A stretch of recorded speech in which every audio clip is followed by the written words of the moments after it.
میاں صاحب کا کیا رول ہونا چاہیے؟ آج کے جو حالات ہیں اس میں رول میاں صاحب کا ہی ہوتا. ان سے پرانا سیاستدان کوئی نہیں ہے. ان میں یہ صلاحیت ہے کہ جو شخص ان سے ملتا ہے وہ اس کو قائل کر لیتے ہیں بات پر. مولانا فضل الرحمان صاحب میں بھی ہے، اور ان کی ایک تعلق ہے ہر پولیٹیکل لیڈر سے سوائے عمران خان صاحب کی. ان سے بھی پہلے تھا لیکن اب نہیں ہے، چلیں وہ اپنی جگہ ہے. تو ان کا آج کام تھا کہ اس ملک کے جو زخم ہیں، جو اس ملک کے مسائل، اس پر مرہم رکھتے ہیں. یہ صلاحیت ان کے اندر ہے، یہ رول ان کا ہونا ہو سکتا ہے، ہونا چاہیے تھا، اور یہ ان کی ذمہ داری ہے، آج بھی ہے. رستہ ڈھونڈیں، سیاستدان راستہ ڈھونڈتے ہیں. راستہ کیا ہے؟ راستہ میں نے آپ کو بتایا کہ ایک دوسرے کو قبول کریں. یہ گولیوں سے مرہم نہیں رکھا جاتا، حقائق سے پردہ پوشی کر کے. اس وقت سب سے بڑا مسئلہ کیا نظر آ رہا ہے؟ سیاسی استحکام نہیں ہے، انتشار ہے. بٹ دو پارٹیاں جب ایک دوسرے کو دیکھتی ہیں کیسے دیکھتی؟ دشمن کی حیثیت سے، فریق یعنی ایک فریق تو ہے نا، ایک نفرت کی نظر سے. فریق سیاست تک رہتے ہیں نا. اب گھر توڑنے جا رہے ہیں، اب گولیاں چلا رہے ہیں، وہ حملہ آور ہو رہے ہیں دارالحکومت پر. یہ کون سی سیاست ہے؟ جو چیف منسٹر یہاں آتا ہے وہ ایک صوبے کا آئینی سربراہ ہے. وہ یہاں پر جنگ لڑنے آتا ہے، اوپنلی وہ اعلان کرتا ہے میں حملہ کرنے لگا ہوں، مشینری ساتھ لے کر. لیکن آپ کیا ان کو یہ ڈیموکریٹک رائٹ پروٹیسٹ کا دینا نہیں چاہیے کہ آپ ان کو ایک جگہ دیں یہاں پر آپ بیٹھ کے احتجاج کریں؟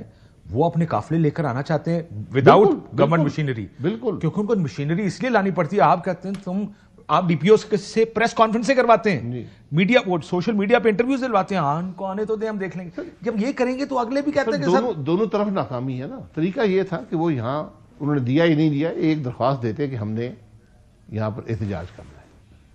حکومت کہتی کہ یہ جگہ ہے جس کا تعین آپ کی حکومت نے کیا تھا، پی ٹی آئی نے کیا تھا، جو بار پریڈ گراؤنڈ ہے، آپ یہاں تشریف لے آئیں، کر کے چلے جائیں. نہ انہوں نے یہ کیا، نہ ان کا جواب درست تھا. دونوں غلط ہیں. یہ کنٹینر رکھتے ہیں، وہ عبور کر کے آ جاتے ہیں. یہ سڑکیں کاٹتے ہیں، انٹرنیٹ بند کرتے ہیں، اسکولوں میں چھٹی ہو جاتی ہے، بچے وہ خوش ہیں، اور پھر ہفتے کی کلاسیں ہو جاتی ہیں. کدھر خوش ہیں جی؟ میں ہو گیا چھوڑیں جی، بچے کدھر خوش.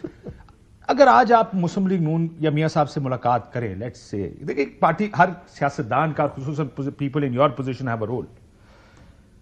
اگر آپ کی ملاقات میاں نواز شریف صاحب سے ہو، کیا کہیں گے ایک یا دو باتیں کہ وہ کہاں غلط ہے اور کیا کرنا چاہیے؟ نہیں، راستہ نکالنا ہے. دیکھیں غلط، سارا معاملہ ہی غلط ہے جو آج ملک میں ہو رہا ہے. یہ ملک یہ معاملات برداشت نہیں کر سکتا. اور میاں سب سے زیادہ اگر اس معاملے کسی کو پہچاننا چاہیے وہ میاں نواز شریف ہے.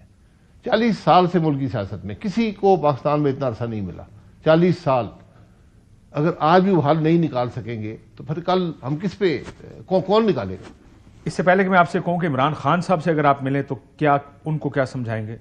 ان کو یہی بات، حل نکالیں. آپ کیا حل تجویز کریں گے اگر آپ کو کرنا پڑے؟ سر میرے پاس تو یہی حل ہے کہ آپ سب کو بیٹھیں، ایک ایجنڈا طے کریں، ملک آگے کیسے چلے گا. آئین کے اندر رہتے ہوئے فوج بھی بیٹھے، جج بھی بیٹھے، سیاستدان بیٹھے، اگلے کے راستے. سر فوج کیوں بیٹھے، جج کیوں بیٹھے، ان کا کیا لینا دینا ہے اس سے؟ پھر آج وہ سیاست میں حصے دار ہیں، اسے اب آنکھیں بند کرنے حصے دار آپ نے بنایا ہے، آئین حصہ نہیں دیتا. سر آئین دیکھیں، فوج بھی ایک ادارہ ہے، جوڈیشری بھی ایک ادارہ ہے. سر لیکن آئین سے چلنا ہے، آئین سے محاورہ تو نہیں. میں آئین سے باہر نہیں جا رہا. آئین میں کہیں نہیں ہے کہ فوج اور جوڈیشری نہیں بیٹھ سکتی ملک کے مسائل. آئین میں کہیں نہیں ہے کہ وہ سیاست میں حصہ لے. انہوں نے تو حلف لیا سیاست میں حصہ لے یا نہ لے، لیکن وہ آج جوڈیشری بھی، فوج بھی اس ملک کے معاملات میں حصے دار ہے. وہ ایک حقیقت ہے. اس لیے آج جب آپ آگے کا ایجنڈا طے کریں گے، آپ کو سب کو بیٹھنا پڑے گا، لوگوں کو نظر آئے. دیکھیں آئین بالکل موجود ہے، میں بھی آئین کے حق میں ہوں، لیکن جب آپ کسی معاملے کا حل نکال رہے ہو تو آپ کو حقائق کو آپ کہہ رہے پریکٹیکل حل ہونا چاہیے. نہیں، میں آئین سے پھر بھی باہر نہیں جا رہا. آئین کے اندر، آئین سے تو باہر جا رہے ہیں سر. یہ اب ڈیبیٹ ہمیں اور آپ کر سکتے ہیں. چلیں آئین کے اندر نیا عمرانی معاہدہ کرنے کی ضرورت ہے. نیو عمرانی معاہدے میں کیا اس میں عمران کلبز آتا ہے، اس کو چھوڑ دیں. وہ عین والا ہے، وہ بھی عین والا ہی ہے، دونوں عین ہے. یہ بتائیں ایک نیا social contract how to run this country جس کو آپ یقین چارٹر آف کریں، ڈیموکریسی کہتے ہیں، جو something like that. جو سوشل کانٹریکٹ ہے اس سے بہتر نہیں ہو سکتا. آپ نے کبھی اس کو امپلیمنٹ کیا ہے؟ کبھی اس کو مانا ہے کہ یہ ہے؟ وہ اگری کر لیں، پھر واپس اکٹھے ہو کے یہی فیصلہ کر لیں، ہم مانیں گے. سر میں یہی کہہ رہا ہوں نا، آپ بیٹھ جائیں، آئین کے اندر رہیں، آگے کا ایجنڈا طے کریں اور ایک حکومت بنائیں جو اگلے 4 سال اس ایجنڈے کو امپلیمنٹ کرے تاکہ ملک کی سمت درست ہو سکے. آپ آج ساری سیٹیں کسی جماعت کو دے دیں، دے دی کچھ نہیں کر سکتے، کچھ نہیں سر، کچھ نہیں کر سکتے، کچھ نہیں کر سکتے. سو واٹ یو سیئنگ از آپ کو بیٹھنا پڑے گا، سب کو بیٹھ کے ایک ایجنڈا. اب وہ کہتے ہیں بیٹھ جائیں. سر ایجنڈا بھی طے کرنا ہے، بیٹھنا ایک گپ شپ لگانے کے لیے نہیں، اقتدار کی بندر بانٹ کے لیے نہیں. سر وہ حکومت کہتی ہے جی آپ ایجنڈا نہ بتائیں ہمیں، آپ بغیر کسی کنڈیشن کے ہمارے ساتھ بیٹھے. سر ایجنڈا میں ملک کے ایجنڈے کی بات کر رہا ہوں، ذاتی ایجنڈے کی بات نہیں کر رہا. آپ نے کسی پہ پرچے درج میں 780 درج ہو گئے نا، پہلے بھی قیامت آ جائے گی. بدنامی تو حکومت کی ہو رہی ہے، کمزوری تو حکومت کی ہے جو پرامن لوگوں پہ 780 لگاتی ہے. اس طرح جیل میں رکھا ہوا ہے، باہر نکال دیں، کیا فرق پڑتا ہے؟ کیا فرق پڑتا کوئی ہے؟ قیامت آ جائے گی. دیکھیں اس دن فواد صاحب یہ واقعہ سنا رہے تھے نا، آئی ہرڈ کہ یہ واقعہ، یہ گفتگو درست بھی ہے. مولانا فضل الرحمان سے رانا ثناء اللہ صاحب ملنے گئے. مولانا صاحب نے کہا کہ نکالیں باہر، کیا کر رہے ہیں؟ انہوں نے کہا اس کو باہر نکالا تو حکومت گر جائے گی، الیکشن کرایا تو 2/3 اکثریت سے آ جائے گا اور پھر ہم جیل چلے جائیں گے، وہ حکومت میں آ جائے گا. کل جاوید لطیف صاحب ایک میں حال ہے بدامی صاحب کے ٹی وی پروگرام میں تھے، انہوں نے کہا یہ تو نہیں ہو سکتا کہ حکومت والے جیل جائیں اور جیل والا حکومت میں آ جائے. مطلب یہ ایک خوف ہے اصل. سر یہ خوف دور کرنے پڑے گا نا. یہ سارے اگر ایک دوسرے سے خوف زدہ ہیں تو پھر سارے سب کو جیل میں ڈال دیں، سب کو اکٹھے ہی. یا جی صاحب میں دیکھیں یہ چھوٹی باتیں ہیں، ملک کی اہمیت زیادہ ہے. ایک آدمی کے جیل رہنے یا نہ رہنے کی وجہ سے آج پورا ملک میں سیاسی جمود ہے، معاشی جمود ہے.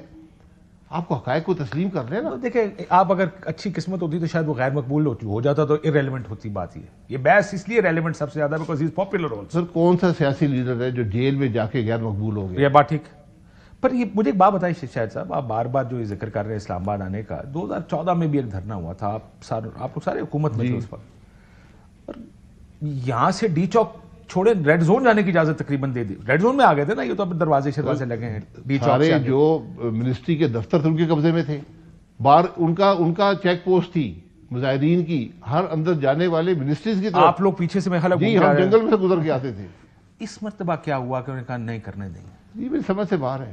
اور گولی چلی، اس وقت بھی گولی چل سکتی تھی. آپ لوگوں نے، میں یہ کہہ رہا ہوں کہ اس وقت اور اس وقت کی سوچ میں کیا فرق نظر؟ یہ سوچ میاں نواز شریف اور میاں شہباز شریف کی سوچ میں فرق ہے. آپ یہ کہہ رہے ہیں کہ میاں نواز شریف اس سوچ کے ساتھ، مطلب میری بات سنیں، آپ ایک طرف تو کہتے ہیں پارٹی کے سربراہ وہ ہے، شہباز صاحب کہتے ہیں میاں صاحب کے بغیر اس ملک میں پتہ نہیں ہل سکتا. سر کیا کر رہے ہیں آپ؟ یہ کہہ رہے ہیں کہ ان کو پتہ ہی نہیں ہے. سر میں اس بات کو نہیں مان سکتا کہ میاں نواز شریف گولی چلنے کی اجازت دے دے. شاید صاحب میں ہو سکتا ہے میں غلط ہوں. You need to wake up and you need to understand the new realities of politics. یہ نئی حقیقتیں ہیں سیاست. جو ریالٹی میں 35 سال سے جانتا ہوں میں اس کی بنیاد پہ بات کروں گا. اس وقت بھی گولی چل سکتی تھی، لوگ کہتے بھی تھے ہم جناب آدھے گھنٹے میں صفایا کر دیں گے، یعنی خالی کرا دیں گے. 50 آدمی نہیں ہوتے تھے دن کے وقت ڈی چوک میں، لیکن نہیں ہوا، چلنے دیا.